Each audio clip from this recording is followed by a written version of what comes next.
মৰমৰ ছাত্ৰ-ছাত্ৰীসকল পুনৰ সকলোকে আজি ক্লাছৰ মাজলৈ স্বাগতম জনাইছোঁ। আজি এই ক্লাছটোত আমি তোমালোকৰ ক্লাছ 10 ইংলিছৰ প্ৰথমটো চেপ্টাৰ লৈছোঁ, এ লেটাৰ টু গড, যাৰ ৰাইটাৰ হৈছে জিএল ফ্ৰুৱেণ্টেছ। এইটো এটা খুব ইণ্টাৰেষ্টিং পাঠ। তোমালোকে পাঠৰ নামৰ পৰা হয়তো ধৰিব পাৰিছা যে ভগৱানলৈ চিঠি। সাধাৰণতে ভগৱানলৈ জানো কোনোবাই চিঠি লিখে, কিন্তু ইয়াত ৰাইটাৰ জিএল ফ্ৰুৱেণ্টেছ এটা অতি সুন্দৰ কাহিনী ইয়াত দাঙি ধৰিছে। আমি কাহিনীটো পঢ়ি গৈ থাকিলে আচলতে বুজি পাম, কিন্তু তাৰ আগতে আমি ইয়াত আমাক দিছে অলপ পঢ়ি চাবলৈ। বিফৰ ইউ ৰিড, আমি কাহিনীটো আৰম্ভ কৰাৰ আগতে আমি অলপ পঢ়ি চাব লাগিব এইখিনি। দে চে ফেইথ কেন মুভ মাউণ্টেইনছ। তেওঁলোকে কয় যে ফেইথ মানে বিশ্বাসে হেনো পাহাৰ অতিক্ৰম কৰিব পাৰে, পৰ্বত পাহাৰ অতিক্ৰম কৰিব পাৰে। But what should we put our faith in, কিন্তু আমি আমাৰ বিশ্বাসটো কিমান দূৰলৈকে ৰাখিব লাগে, মানে আমি কিমান দূৰলৈকে বিশ্বাস কৰিব লাগে। This is the question this story delicately poses. এই প্ৰশ্নটোৰ উত্তৰেই এই কাহিনীটোৰ জৰিয়তে খুব সূক্ষ্মভাৱে দাঙি ধৰিবলৈ প্ৰয়াস কৰা হৈছে। ঠিক আছে। Lencho is a farmer who writes a letter to God when his crops are ruined asking for 100 pesos। ইয়াত এই কাহিনীটোত মেইন কেৰেক্টাৰটো হৈছে, চৰিত্ৰটো হৈছে লেঞ্চো, যিজন এজন খেতিয়ক। তেওঁ ভগৱানলৈ এখন চিঠি লিখিছিল। কেতিয়া? যেতিয়া তেওঁৰ শস্যখিনি, হিজ ক্ৰপছ, যেতিয়া নষ্ট হৈ গৈছিল, ধ্বংস হৈ গৈছিল। আৰু কিয় লিখিছিল? ভগৱানলৈ 100 pesos বিচাৰি, মানে 100 টকা। যেনেকৈ আমি ইয়াত টকা বুলি কওঁ, এইটো লেটিন আমেৰিকান কাণ্ট্ৰিজবিলাকত টকাক পেচো বুলি কয়। তেনেকৈ লেঞ্চো নামৰ ৰাইটাৰজনে যেতিয়া তেওঁৰ শস্য নষ্ট হৈ গৈছিল, তেতিয়া ভগৱানলৈ 100 peso বিচাৰি এখন চিঠি লিখিছিল। Does Lencho's letter reach God. লেঞ্চোৰ চিঠিখন ভগৱানৰ ওচৰত গৈ পালেগৈনে? Does God send him the money. ভগৱানে তেওঁক পইচা পঠিয়ালেনে? Think what your answers to this question should B.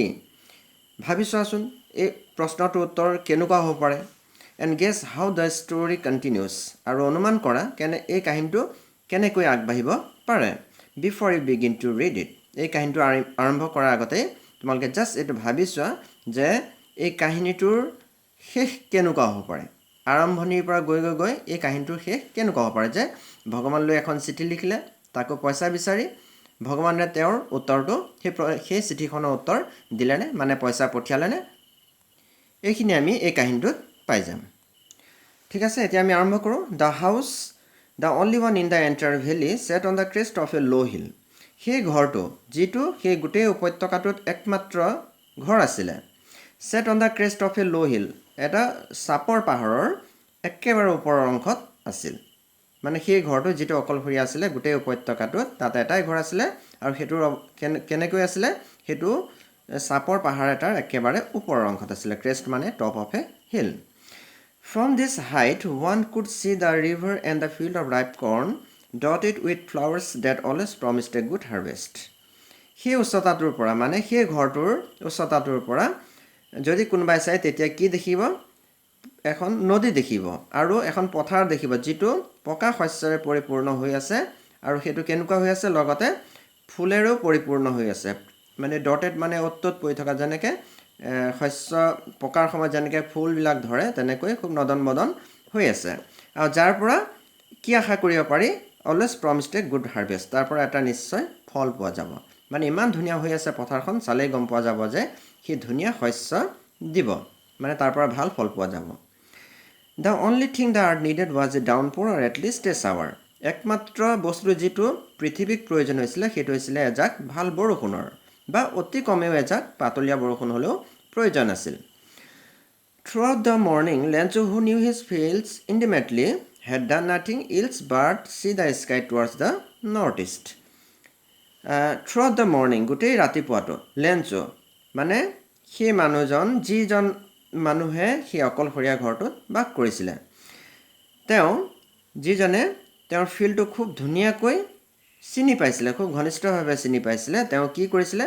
বাকী একো কৰা নাছিলে, মাত্ৰ তেওঁৰ নৰ্থ ইষ্টৰ আকাশৰ ফালে চাইছিল। কিয় চাইছিল বাৰু? নিশ্চয় বৰষুণৰ আশাত তেওঁ নৰ্থ ইষ্টৰ স্কাইৰ ফালে চাইছিল। ঠিক আছে, এইখিনি বুজি পাইছা হয়তো। Next, now we are really going to get some water women. তেতিয়া কৈছে, লেঞ্চোৱে কৈছে, তেওঁৰ পত্নীক কৈছে যে এতিয়া আমি নিশ্চয় বৰষুণ পাম, অলপ হ'লেও বৰষুণ পাম। সঁচাকৈয়ে পাম really going to get some water woman তেওঁ পত্নীক কৈছে the woman who was preparing supper replied yes God willing সেই মহিলাগৰাকী যিগৰাকী লেঞ্চৰ পত্নী আছিলে তেওঁ ৰাতি আহাৰ বনাই আছিলে তেতিয়া তেওঁ কৈছিলে যে হয় যদি ভগৱানে ইচ্ছা কৰে তেতিয়া নিশ্চয় আমি বৰষুণ পাম the older boys were working in the fields while the smaller ones were playing near the house until the woman called to them all come for dinner. Older boys বিলাক মানে লেঞ্চৰ ডাঙৰ ল'ৰাবিলাকে ফিল্ডত কাম কৰি আছিলে আনহাতে স্মলাৰ ওৱান্স সৰু ল'ৰাকেইজনে প্লেইং নিয়াৰ দ্য হাউচ ঘৰৰ ওচৰতে খেলি আছিলে কেতিয়ালৈকে খেলি আছিলে যেতিয়ালৈকে ওমেনগৰাকীয়ে তেওঁলোকক খাবলৈ ডিনাৰ খাবলৈ মতা নাছিলে মানে ৰাতি আহাৰ খাবলৈ যেতিয়ালৈকে মতা নাছিলে তেতিয়ালৈকে লেঞ্চৰ সৰু ল'ৰাকেইটাই খেলি আছিলে আৰু ডাঙৰ ল'ৰাকেইটাই ফিল্ডত কাম কৰি আছিলে মানে আমি গম পাইছোঁ খুব পৰিশ্ৰমী আছিল হয়তো it was during the meal that just as Lencho had predicted big drops of rain began to fall তেওঁলোকে আহাৰ গ্ৰহণ কৰি থকাৰ সময়তে কেতিয়াৰ আহাৰ ৰাতিৰ আহাৰ লেঞ্চৰে অনুমান কৰাৰ নিচিনাকৈ প্ৰেডিক্টেড মানে অনুমান কৰা বা ভৱিষ্যবাণী কৰা তেনেকুৱা বুজায় big drops of rain began to fall লেঞ্চৰে যিটো আশা কৰিছিল যে অনুমান কৰিছিল যে তেওঁলোকে বৰষুণ পাব সঁচাকৈ ডাঙৰ ডাঙৰ বৰষুণৰ টোপালবিলাক পৰা আৰম্ভ কৰিছিল in the north east huge mountains of clouds could be চিন এপ্ৰ'চিং নৰ্থ ইষ্টৰ স্কাইৰ ফালে ডাৱৰৰ পাহাৰ মানে ডাৱৰৰ জাক আচলতে আগবাঢ়ি আহি থকা দেখিবলৈ পোৱা গৈছিল মানে ডাৱৰ আগবাঢ়ি আহি আছিলে the air was fresh and sweet বায়ুমণ্ডলটো কেনেকুৱা আছিলে ফ্ৰেছ খুব সতেজ আৰু মিঠা আছিলে the man went out for no' other reason than to have the pleasure of feeling the rain on his body and when he return he exclaimed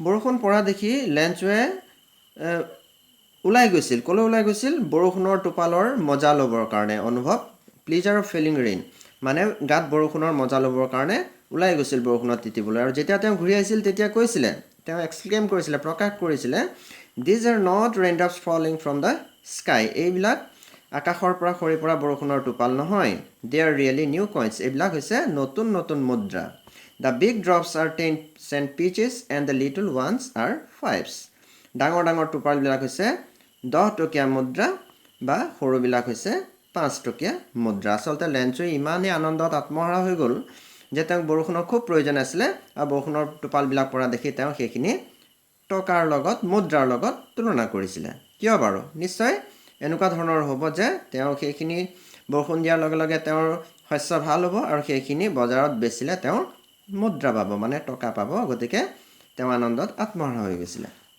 With a satisfied expression, he regarded the field of ripe corns with its flowers draped in a curtain of rain.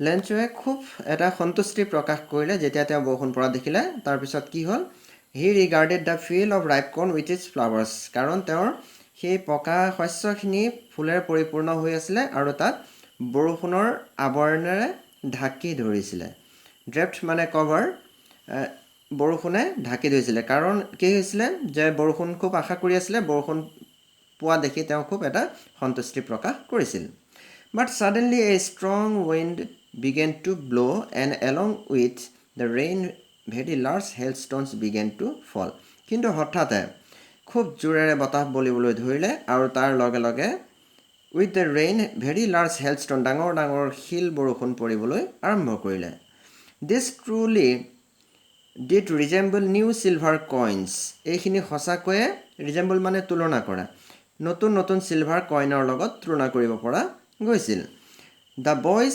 এক্সপ'জিং themselves to the rain out to collect the frozen pearls সেই ল'ৰাকেইটাই মানে লেঞ্চৰ ল'ৰাকেইটাই খুব সন্তুষ্টি প্ৰকাশ কৰে এক্সপ'জিং themselves two rain বৰষুণ পৰা দেখি সিহঁতে সেই ফ্ৰজেন মানে ফ্ৰিজত থকাৰ নিচিনা সেই ঠাণ্ডা মানে বৰফৰ টুকুৰাবিলাক মুকুতাবিলাক বুটলিবলৈ দৌৰি গ'ল ঠিক আছে it's really getting bad now exclaimed the man মানুহজনে এতিয়া কৈছে এইটো কিন্তু বৰ বেয়া হ'ল এতিয়া এইটো বৰ বেয়া হ'ল কিয় বেয়া হ'ল মানে শিল বৰষুণ পৰিলে সেইটোতো লেঞ্চে আশা কৰা নাছিলে সেইকাৰণে তেওঁ এতিয়া প্ৰকাশ কৰিছে আশ্চৰ্য প্ৰকাশ কৰি কৈছে যে এইটো বৰ বেয়া হ'ল এতিয়া আই হোপ ইট passes কুইকলি মই ভাবিছিলোঁ বৰষুণজাক সোনকালে গুচি যাব it did not pass quickly কিন্তু এইটো তেনেকুৱা নহ'ল ই হঠাতে গুচি নগ'ল কম সময়ৰ ভিতৰতে বৰষুণ নগ'ল For an hour the hail rained on the house, the garden, the hillside, the cornfield, on the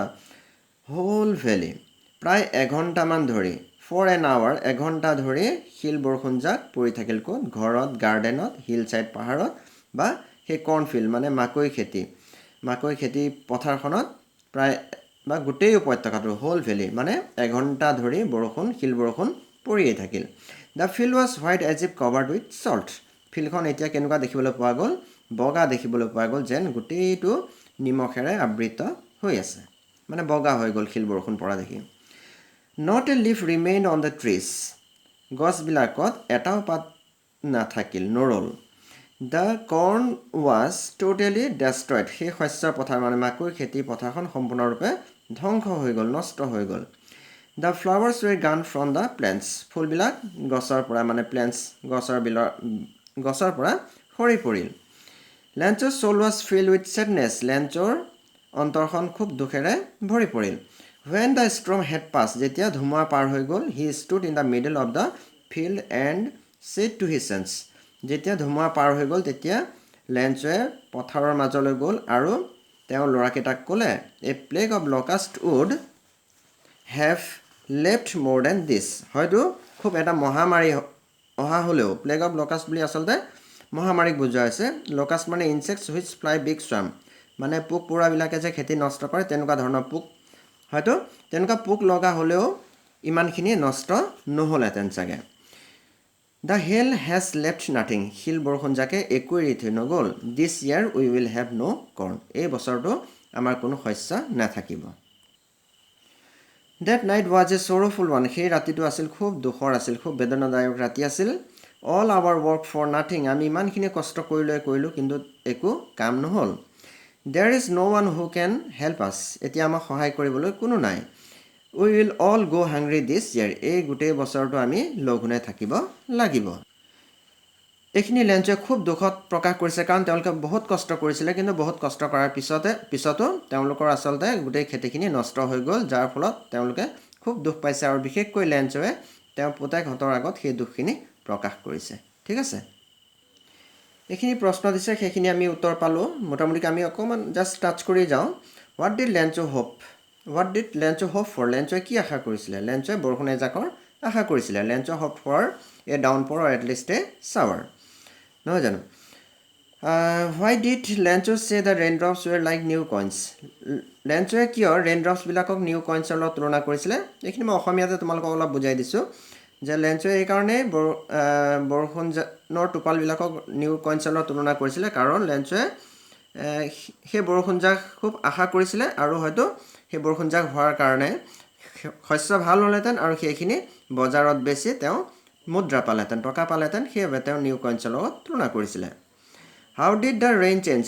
Rain কেনেকৈ চেঞ্জ হৈছিলে rain শিল বৰষুণলৈ চেঞ্জ হৈছিলে hailstorm হৈছিলে বা hailstone পৰিছিলে What happened to Lancho's field? লেঞ্চৰ পথাৰখন কেনেকুৱা আছিলে লেঞ্চৰ পথাৰখন বগা হৈ পৰিছিলে যেন গোটেইখিনি নিমখেৰে আবৃত হৈ আছে What were Lancho's feeling when the hail stopped? যেতিয়া শিল বৰষুণ বন্ধ হৈছিলে তেতিয়া লেঞ্চৰ অনুভৱ কেনেকুৱা আছিলে খুব তেওঁ দুখ প্ৰকাশ কৰিছিলে নহয় জানো আৰু এনেকুৱা কৈছিল যে তেওঁলোক সেই বছৰটো হয়তো লঘোণে থাকিব লাগিব কাৰণ তেওঁলোকৰ গোটেই পথাৰখন নষ্ট হৈ গ'ল ঠিক আছে আমি দ্বিতীয় খণ্ডলৈ আগবাঢ়িছোঁ But in the hearts of all who lived in that solitary house in the middle of the valley, there was a single hope, help from God. But in the hearts of all who lived in the solitary house, কিন্তু সেই মানুহবিলাক যিবিলাক মানুহে সেই অকলশৰীয়া ঘৰটোত বাস কৰিছিলে তেওঁলোকৰ অন্তৰত এটা বিশ্বাস আছিলে মানে এটা আশা আছিলে সেই আশাটো কি আছিলে তেওঁলোকে নিশ্চয় ভগৱানৰ পৰা সহায় পাব Don't be so upset ইমান দুখ নকৰিবা even though this seems like a total loss যদিও সকলো লছ হৈ যায় সকলো নষ্ট হৈ যায় কিন্তু ইমান দুখ নকৰিবা Remember no one dies of hunger মনত ৰাখিবা যে কোনো ভোকত নমৰে That's what they say হয়তো তেওঁলোকেও কয় মানুহে কয় তেনেকৈ কয় যে নো ওৱান ডাইজ অফ হাংগাৰ হয় কোনো লঘোণে নমৰে মানে হয়তো যিমান যি হ'লেও বিপদ আহিলেও কিবা এটা তাৰ সমাধান ওলাবই All through the night, Lancho thought only of his one hope, the help of God, whose eyes, as he had been instructed, see everything, even what is deep in one's conscience. গোটেই ৰাতিটো লেঞ্চোৱে চিন্তা কৰি থাকিল ভগৱানৰ সহায়ৰ বিষয়ে যে তেওঁলোকে ভগৱানৰ পৰা নিশ্চয় সহায় পাব যিজনৰ চকু মানে ভগৱানৰ কথা কৈছে যিজনে সকলো দেখি থাকে তেওঁৰ নিৰ্দেশনা মতে আচলতে সকলোখিনি হৈ থাকে see everything even what is deep in one's conscience আনকি তেওঁ এইটোও দেখে যে মানুহৰ প্ৰত্যেকৰে অন্তৰত কি আছে ভাল বেয়া বিচাৰ বিবেচনাবিলাকো তেওঁ হয়তো সকলোখিনি দেখি থাকে conscience মানে an inner sense of right and wrong মানে ভুল শুদ্ধ বিচাৰ বিবেচনা কৰা যিটো অনুভৱ ধাৰণা সেইটো conscience বুলি কোৱা হয় Lancho was an ox of a man working like an animal in the fields Lancho ষাঁড় গৰুৰ নিচিনা আছিলে বলদ গৰুৰ নিচিনা আছিলে তেওঁ খুব কষ্ট কৰি মানে জীৱ জন্তুৰ নিচিনাকৈ ফিল্ডত কাম কৰিব পাৰিছিলে খুব পৰিশ্ৰম কৰিব পাৰিছিলে but still he knew how to write কিন্তু তেওঁ হ'লেও তেওঁ এইটো জানিছিল যে কেনেকৈ লিখিব লাগে তেওঁ লিখা পঢ়া অলপ হ'লেও জানিছিল দ্য ফলোয়িং ছানডে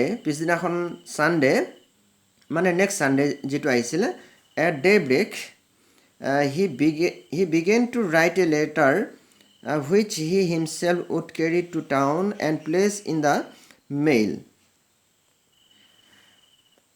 মানে নেক্সট ছানডেত খুব ৰাতিপুৱাতে লেঞ্চোৱে এখন চিঠি লিখিলে আৰু তেওঁ নিজে টাউনলৈ গ'ল আৰু and place in the mail আৰু সেইটো মেইল বক্সত ড্ৰপ কৰিলে it was nothing less than a letter to God এইটো আন একো নাছিলে সেইটো এটা ভগৱানলৈ চিঠি আছিলে বুজি পাইছেনে এতিয়া কি কৰিলে লেঞ্চোৱে ভগৱানলৈ এখন চিঠি লিখিলে এতিয়া চিঠিত কি লিখিলে চাওঁচোন God he wrote if you don't help me my family and I will go' hungry দিছ ইয়াৰ ভগৱান বুলি তেওঁ এড্ৰেছ কৰিছে চিঠিখনৰ ওপৰৰ ফালে আৰু তেওঁ কৈছে যে যদি তুমি মোক সহায় নকৰা মই আৰু মোৰ পৰিয়াল গোটেইটো এই বছৰটো লঘোণে থাকিব লাগিব I need a 100 pesos in order to sow' my field again and to live until the crop comes because the hailstorm তেনেকৈ কৰি কৰি তেওঁ আৰু অকণ লিখিছে যে তেওঁ কৈছে মোক আই নিড এ 100 pesos মোক 100 পেচোৰ প্ৰয়োজন যাতে মই মোৰ ফিল্ড আকৌ মানে মই আকৌ শস্য সিঁচিব পাৰোঁ চ' মানে সিঁচা আকৌ যাতে শস্য সিঁচিব পাৰোঁ আৰু যাতে নেক্সট ক্ৰপছ মানে নেক্সট খেতি হোৱাৰ সময়লৈকে মই যাতে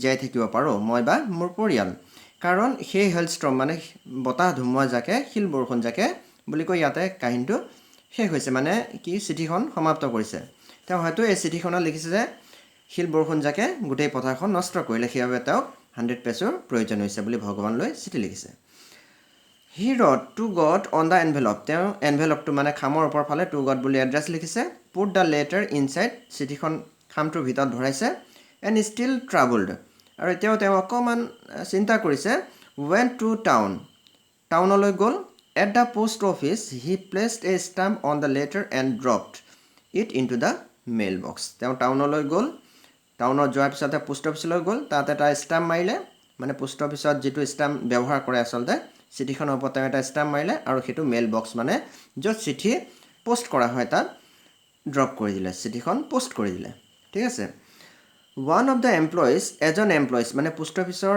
এগৰাকী কৰ্মী employees who was a postman and also' help at the post office when to his boss লাফিং heartily and showed him the letter to God তাৰ এজন এমপ্লয়ী মানে এগৰাকী পোষ্ট অফিচৰ এগৰাকী কৰ্মী যিজন এজন পোষ্টমেন আছিলে তেওঁ পোষ্ট অফিচৰ সহায় কৰিছিলে বিভিন্ন কামত তেওঁ বছৰ ওচৰলৈ মানে মালিকৰ ওচৰলৈ খুব হাঁহি মানে অন্তৰ খোলা হাঁহি মাৰি তেওঁ মালিকৰ ওচৰলৈ গ'ল বছৰ ওচৰলৈ গ'ল আৰু মানে উচ্চ বিষয়া এজনৰ ওচৰলৈ গ'ল আৰু গৈ তেওঁ চিঠিখনৰ এড্ৰেছটো দেখুৱালে যে letter to God never in his career as a postman had he known that address তেওঁৰ মানে পোষ্টমেনৰ কেৰিয়াৰত তেওঁৰ জীৱনত তেনেকুৱা এটা এড্ৰেছ কেতিয়াও দেখিবলৈ পোৱা নাছিল the postmaster a fat amiable সেই পোষ্টমাষ্টাৰজন আছিলে শকত আৰু এমিয়েবল মানে ফ্ৰেণ্ডলি এণ্ড প্লিজেণ্ট মানে নম্ৰ ভদ্ৰ অমায়িক লোক এজন আছিলে আচ্ছা তোমালোকে এইটো ক'বলৈ থাকি গ'ল পেছো মানে currency of several Latin American কাণ্ট্ৰিজবিলাকৰ যিখিনি মুদ্ৰা সেই মুদ্ৰাক কোৱা হয় পেছো ঠিক আছে সেইটো মনত ৰাখিবা আহে পৰীক্ষাত এই পোষ্টমাষ্টাৰজন কেনেকুৱা আছিলে ফেট আছিলে আৰু এমিয়েবল আছিলে ফেলো তেনেকুৱা ধৰণৰ মানুহ আছিলে অলছ' ব্ৰক আউট লাফিং তেওঁ পূৰা হাঁহি দিছিলে চিঠিখন এড্ৰেছ দেখি but almost immediately he turn serious and tapping the letter on his desk commented what faith তেওঁ খুব হাঁহিছিলে প্ৰথমতে কিন্তু হঠাতে তেওঁ ছিৰিয়াছ হৈ গৈছিলে মানে ইমিডিয়েটলি তেওঁ ছিৰিয়াছ হৈ গৈছিলে আৰু তেওঁ চিঠিখন লৈ ডেস্কৰ ওপৰত ৰাখি তেওঁ কৈছিলে যে বা কি বিশ্বাস মানে চিঠিখনৰ এড্ৰেছটো দেখি হয়তো কৈছে I wish I had the faith of the man who wrote this letter সেই মানুহজন যিজনে চিঠিখন লিখিলে তেওঁৰ ভগৱানৰ ওপৰত কিমান বিশ্বাস আছে চাগৈ তেনেকৈ তেওঁ আশ্চৰ্য প্ৰকাশ কৰিছে starting up a correspondence with God তেওঁ ভগৱানৰ লগত এটা যোগাযোগ স্থাপন কৰিব বিচাৰিছে মানে চিঠিৰ জৰিয়তে ভগৱানলৈ এটা সংযোগ স্থাপন কৰিব বিচাৰিছে so' in order not to check the writer's faith in God the postmaster came up with an idea answer the letter সেইবাবে সেই ৰাইটাৰজনৰ ভগৱানৰ ওপৰত থকা বিশ্বাসটো নলৰাবৰ বাবে মানে অটুট ৰাখিবৰ বাবে পোষ্টমাষ্টাৰজনৰ মনলৈ এটা আইডিয়া আহিলে তেওঁ চিঠিখনৰ উত্তৰ দিব বাট when he opened it, it was evident that to answer it needed something more than goodwill, ink and paper. কিন্তু যেতিয়া চিঠিখন খুলিলে তেতিয়াহে তেওঁ দেখিলে যে আচলতে গুডউইল মানে সদিচ্ছাৰ বাহিৰেও সদিচ্ছা ইংক চিয়াহী বা পেপাৰৰ বাহিৰেও তাত আৰু কিবা এটাৰ প্ৰয়োজন আছে মানে চিঠিখনৰ উত্তৰ দিবলৈ বেলেগ কিবাৰ প্ৰয়োজন আছে but he stuck to his resolution কিন্তু তেওঁ সংকল্পবদ্ধ হৈ থাকিলে he asked for money from his employees He himself gave part of his salary and several friends of his were obliged to give something for an act of charity. He asked for money. তেওঁৰ তাত যিসকল কৰ্মী আছিলে কৰ্মীসকলৰ পৰা পইচা বিচাৰিলে তেওঁ নিজেও দিলে তেওঁ চেলাৰীৰ এটা অংশ দিলে আৰু তেওঁ অন্যান্য বন্ধুবিলাকেও দিলে আৰু গোটেইখিনি তেওঁলোকে ফৰ এন এক্ট অফ মানে এটা ভাল কামৰ বাবে টকাখিনি দিয়াৰ কথা চিন্তা কৰিলে ঠিক আছে It was impossible for him to gather together the 100 pesos, so he was able to send the farmer only a little more than half. তেওঁ গোটেইখিনি টকাটো সংগ্ৰহ কৰাটো কঠিন আছিলে সেইবাবে তেওঁ আধাতকৈ অলপ বেছি টকা সংগ্ৰহ কৰিলে He put the money in an envelope addressed to Lancho and with it a letter containing only a single word as a signature God. তাৰপিছত তেওঁ এনভেলপত টকাখিনি ভৰালে আৰু লেঞ্চৰ এড্ৰেছ কৰি পেলাই চিঠিখন পোষ্ট কৰি দিলে মানে তাৰপিছত কি লিখিলে চিঠিখন কোনে দিয়া বুলি লিখিছে গডে দিয়া বুলি লিখিছে এইখিনি প্ৰশ্ন আমি অকমান চাই যাওঁ who or what did Lencho have faith in Lencho কাৰ ওপৰত বিশ্বাস আছিলে ভগৱানৰ ওপৰত হোৱাট ডিড হি ডু কি কৰিছিলে ভগৱানলৈ এখন চিঠি লিখিছিলে 100 পেছো বিচাৰি হু ডিড দ্য লেটাৰ চিঠিখন কোনে পঢ়িছিলে পোষ্ট মাষ্টাৰজনে পঢ়িছিলে what did the postmaster do then post মাষ্টাৰজনে তাৰপিছত কি কৈছিলে চিঠিখনৰ উত্তৰ দিয়াৰ কথা চিন্তা কৰিছিলে The following Sunday, Lancho came a bit earlier than usual to ask if there was a letter for him. Next Sunday, Lancho আগতকৈ অলপ সোনকালে আহিলে আৰু আহি পেলাই তাত পোষ্ট অফিচত খুলিলে যে তেওঁৰ বাবে কিবা চিঠি আহিছে নেকি It was the postman himself who handed the letter to him while the postmaster experiencing the contentment of the man who has performed a good deed looked on from his office. পোষ্টমেনজনে নিজে চিঠিখন লেঞ্চক দিলে আনহাতে পোষ্টমাষ্টাৰজনে যিজনে খুব এটা ভাল কাম কৰিছিলে তেওঁ সন্তুষ্টি প্ৰকাশ মানে মানুহজনে কেনেকৈ সন্তুষ্টি প্ৰকাশ কৰে সেইটো চাবৰ বাবে পোষ্ট অফিচৰ তেওঁ থকা ঠাইটোৰ পৰা চাই থাকিল Lencho showed not the slightest surprise on seeing the money লেঞ্চোৱে চিঠিখন পাই কোনো ধৰণৰ আচৰিত প্ৰকাশ কৰা নাই such was his confidence তেওঁৰ ইমানেই বিশ্বাস আছিলে but he became angry when he counted the money কিন্তু তেওঁ যেতিয়া টকাখিনি গণিবলৈ ধৰিলে তেতিয়া তেওঁ খং উঠি গ'ল God could not have made a mistake ভগৱানেতো ভুল কৰিব নালাগে nor could he have denied what he had requested বা তেওঁ যিটো বিচাৰিছিলে লেঞ্চোৱে যিটো ৰিকুৱেষ্ট কৰিছিলে সেইটো দিয়া তেওঁ অস্বীকাৰো কৰিব নালাগে মানে লেঞ্চোৰ ইমানে বিশ্বাস হৈছে যে ভগৱানেতো ভুলো কৰিব নালাগে বা তেওঁ যিমান বিচাৰিছে সিমান দিয়াটো তেওঁ অনিচ্ছা প্ৰকাশো কৰিব নোৱাৰে সেইবাবে তেওঁ খং উঠি গৈছে immediately Lencho went up to the window to ask for paper and ink তৎক্ষণাত লেঞ্চো খিৰিকীৰ কাষলৈ গ'ল আৰু তাত পেপাৰ আৰু ইংক বিচাৰিলে মানে কলম আৰু পেপাৰ বিচাৰিলে on the public writing table he started to write with much wrinkling of his brow এতিয়া তেওঁ সেই পাব্লিক ৰাইটিং টেবল য'ত মানে লিখা মেলাবিলাক কৰা হয় তাত তেওঁ খুব চিন্তা কৰি এবাৰ লিখিবলৈ ধৰিলে কষ্ট by the effort he had to make to express his ideas. তেওঁ খুব চিন্তা কৰি আচলতে এবাৰ লিখিছে. When he finished, he went to the window to buy a stamp which he licked and then affixed to the envelope with a blow of his fist. তেওঁ উইন্ডোৰ কাষলৈ গ'ল আৰু তাৰ পৰা এটা ষ্টাম্প ল'লে আৰু তেওঁ এনেকৈ হেঁচা মাৰি এনভেলপৰ ওপৰত ষ্টাম্পটো লগালে. The moment the letter fell into the mailbox, the postmaster went to open it. যেতিয়া মেইল বক্সত চিঠিখন পৰিছিলে তেতিয়া পোষ্টমাষ্টাৰজন নিজেই গ'ল আৰু চিঠিখন খুলিলে. It said, God of the money that I asked for, only 70 pesos reached me. ভগৱান, আপুনি পঠিওৱা টকাখিনিৰ মাত্ৰ মই 70 পেছোহে পালোঁ. Send me the rest. মোক বাকীখিনি পঠিওৱা. Since I need it very much. কাৰণ মোৰ এইটো বৰ প্ৰয়োজন. But don't send it to me through the mail.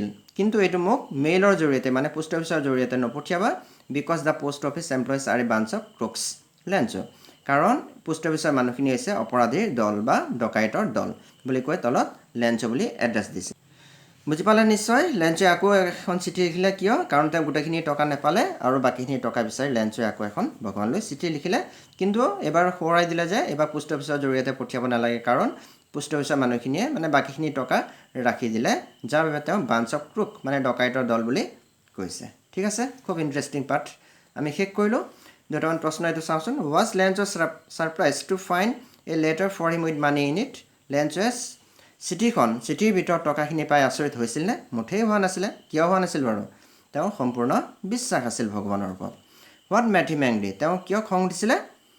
কাৰণ তেওঁ যেতিয়া টকাখিনি গণিছিলে যিমান টকা লেঞ্চোৱে বিচাৰিছিলে সিমান টকা পোৱা নাছিল, সেইবাবে তেওঁৰ খং উঠিছিলে. ছাত্ৰ ছাত্ৰীসকল, হয়তো তোমালোকে বুজি পালা কাহিনীটো খুব ইণ্টাৰেষ্টিং কাহিনী নহয় জানো? এই লেটাৰটো গত ভগৱানলৈ চিঠি লিখা এটা গল্প কাহিনী, খুব ইণ্টাৰেষ্টিং কাহিনী এটা পঢ়িলোঁ. তোমালোকে হয়তো বুজি পালা. খুব অলপ দীঘলীয়া হ'ল কাৰণ একেটা ভিডিঅ'ত মই গোটেই পাঠটো বুজাবলৈ চেষ্টা কৰিলোঁ. সকলোকে ধন্যবাদ. পুনৰ আকৌ এটা নতুন ভিডিঅ'ত লগ পাম. তেতিয়ালৈকে বাই, টেক কেয়াৰ.